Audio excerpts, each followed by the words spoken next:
ಮುಂದಿನ ಸುದ್ದಿಗೆ ಹೋಗೋಣ. ಬಸನಗೌಡ ಪಾಟೀಲ್ ಯತ್ನಾಳರು ಮೈಸೂರಿನಲ್ಲಿದ್ದರು. ಒಂದು ಕಾರ್ಯಕ್ರಮಕ್ಕೆ ಬಂದಿತ್ತು.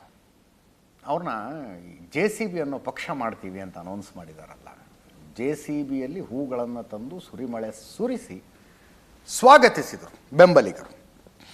ಹಿಂದೂ ಜಾಗೃತಾ ವೇದಿಕೆಯ ಕಾರ್ಯಕ್ರಮದಲ್ಲಿ ಭಾಗವಹಿಸುವುದಕ್ಕೆ ಬಂದಿದ್ದರು. ಈ ಗಣೇಶ ಚತುರ್ಥಿ ಸಂದರ್ಭದಲ್ಲಿ ಗಣೇಶನ ಪೆಂಡಾಲ್ಗಳಿಗೆ ಕೆಲವರ ಆಹ್ವಾನದ ಮೇರೆಗೆ ಬಂದಂಥ ಬಸನಗೌಡ ಪಾಟೀಲ್ ಯತ್ನಾಳರು ಅಲ್ಲಿ ಸಿಕ್ಕಂಥ ಜನಸ್ಪಂದನೆಯನ್ನು ಕಂಡು ಹುರುಪುಗೆದ್ಬಿಟ್ಟಿದ್ದಾರೆ. ಅಫ್ಕೋರ್ಸ್ ಅದು ಯಾವ ನಾಯಕನಿಗಾದರೂ ದೊಡ್ಡ ಆತ್ಮವಿಶ್ವಾಸ ಕೊಡುತ್ತೆ. ಬಂದಿದ್ರು, ಅಲ್ಲಿ ಏನೇನು ಮಾತಾಡಿದ್ರು? ಡೆಲ್ಲಿ ಬಾಂಬ್ ಬ್ಲಾಸ್ಟ್ ಬಗ್ಗೆ ಮಾತಾಡಿದ್ರು,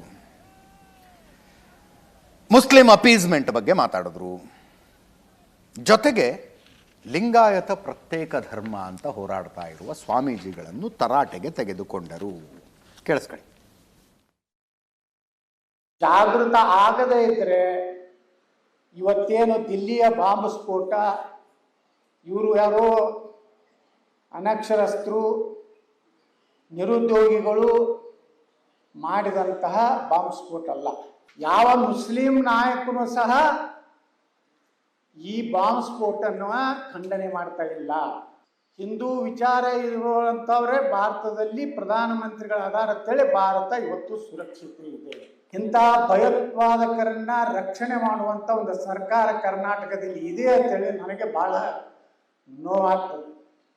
ಒಬ್ಬ ರಾಜ್ಯದ ಮುಖ್ಯಮಂತ್ರಿ ಏನು ಹೇಳ್ತಾರೆ ಅಂದರೆ, ನಾನು ಮುಸಲ್ಮಾನ್ ಆಗೇನೆ ತಿಳ್ಕೊಂಡು ಬಿಡ್ರಿ ಅಂತ ಹೇಳ್ತಾರೆ. ಇನ್ನೊಬ್ಬ ಅವರ ಸುಪುತ್ರ, ನಮ್ಮ ತಂದೆ ಮೈಸೂರು ಮಹಾರಾಜಕ್ಕಿಂತ ಹೆಚ್ಚು ಸೇವೆಯನ್ನು ಮೈಸೂರನ್ನ ಉದ್ಧಾರ ಮಾಡಿದ್ದಾರೆ.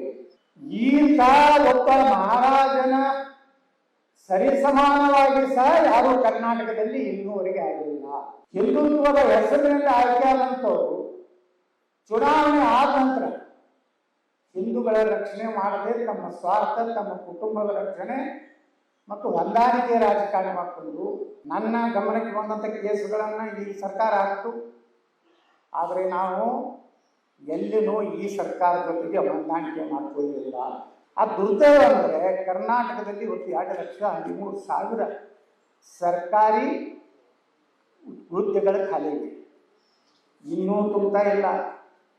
ಅದಕ್ಕಿಂತ ದುರ್ದೈವ ಏನಂದರೆ, ಜಮೀರ್ ಅಹ್ಮದ್ ಖಾನ್ ಮೊನ್ನೆ 400 ಮುಸ್ಲಿಂ ಯುವಕರಿಗೆ PSI ಟ್ರೈನಿಂಗ್ ಕೊಟ್ಟ. ಈ ರಾಜ್ಯದಲ್ಲಿ ಒಬ್ಬ ರಾಜ್ಯದ ಮುಖ್ಯಮಂತ್ರಿ ಹೇಳ್ತಾರೆ, ಉರ್ದು ಶಾಲೆಗಳಿಗೆ ಮದ್ರಸಾಗಳಿಗೆ ಬೇಕಾದ ಹಣ ಕೇಳಿ ನಾ ಕೊಡ್ತೀನಿ. ತುರಿವಣ ಓದೋದಕ್ಕಿಂತ ಸ್ವಂತ ಕೆಳಗೆ ಭಗವಾನವನ್ನು ಮೆರೆಸುವಂತ ವ್ಯಕ್ತಿ ಕರ್ನಾಟಕದ ಕೆಲವು ಸ್ವಾಮೀಜಿಗಳು ಒಟ್ಟಾಗಿ ಲಿಂಗಾಯತರು ಇಸ್ಲಾಂ ಒಂದೇ. ಕೆಲವು ಸ್ವಾಮಿಗಳ ಶಾಲೆ ನಿಜಗುಣಾನಂದ ಬೇಡ, ಇದೇನು ಗುರುಗಳು ಹಾಕೊಂಡಲ್ಲ ಈ ಕ್ಯಾಮಿ, ಇದು ಸನಾತನ ಧರ್ಮದ ಸಂಕೇತ. ನೀವು ಸನಾತನ ಧರ್ಮ ಅಂದ್ರೆ ಹಸಿರಂಗಿ ಹಾಕೋಬೇಕು. ವೀರ ಶೈವರು ಬೇರೆ ಅಲ್ಲ, ಲಿಂಗಾಯತರು ಅಲ್ಲ, ನಾವೆಲ್ಲ ಒಂದೇ. ನಮ್ಮ ಬಸವಣ್ಣಗೆ ಬೈತಾನ. ಬಸವಣ್ಣ ಎಲ್ಲಿನೂ ಸಹ ತನ್ನ ವಚನದಲ್ಲಿ ಹಿಂದೂಗೆ ಸನಾತನ ಧರ್ಮಕ್ಕೆ ಟೀಕೆ ಮಾಡಿಲ್ಲ. ಯಾರು ಸನಾತನ ಧರ್ಮದ ವಿರುದ್ಧ ಯಾವ ಸ್ವಾಮಿಗಳು ಮಾತಾಡ್ತಾರಲ್ಲ ಅವ್ರ ಕಾಲ ಸಹಿತ ಮುಗಿನ ಕೊಡೋದು. ಹಿಂದುತ್ವ BJPಯವರು ಕರೆಕ್ಟು ನಮ್ಮ ಲೈನಲ್ಲೇ ಮಾತಾಡ್ತಿದ್ದಾರೆ. ಮೋದಿ ಅದ್ಭುತವಾಗಿ ಆಡಳಿತ ಮಾಡ್ತಿದ್ದಾರೆ ಅಂತ ಬಸನಗೌಡ ಪಾಟೀಲ್ ಯತ್ನಾಳರು ಹೇಳ್ತಾ ಇದ್ದಾರೆ, ಕರೆಕ್ಟು ನಮ್ಮ ಲೈನಲ್ಲೇ ಮಾತಾಡ್ತಿದ್ದಾರೆ. ರಾಜ್ಯದ ಕಾಂಗ್ರೆಸ್ ಸರ್ಕಾರದ ವಿರುದ್ಧ ವಾಗ್ದಾಳಿ ಮಾಡ್ತಾ ಇದ್ದಾರೆ, ಕರೆಕ್ಟು ನಮ್ಮ ಲೈನಲ್ಲೇ ಮಾತಾಡ್ತಿದ್ದಾರೆ. ಎಲ್ಲ ಕರೆಕ್ಟ್ ಇದೆ. ಯಡಿಯೂರಪ್ಪನವರು ವಿಜಯೇಂದ್ರ ಅನ್ನೋದೊಂದು ಬಂದುಬಿಟ್ರೆ ನಾಗರಾವ್ ನೋಡ್ದಂಗೆ ಆಡ್ಬಿಡ್ತಾರೆ ಬಸನಗೌಡ ಪಾಟೀಲ್ ಯತ್ನಾಳರು. ಅದು ಒಂದು ವಿಷಯದಲ್ಲಷ್ಟೇ ಇವ್ರದ್ದೊಂದು ದಾರಿ ಅವ್ರದ್ದೊಂದು ದಾರಿ ಆಗಿರೋದು.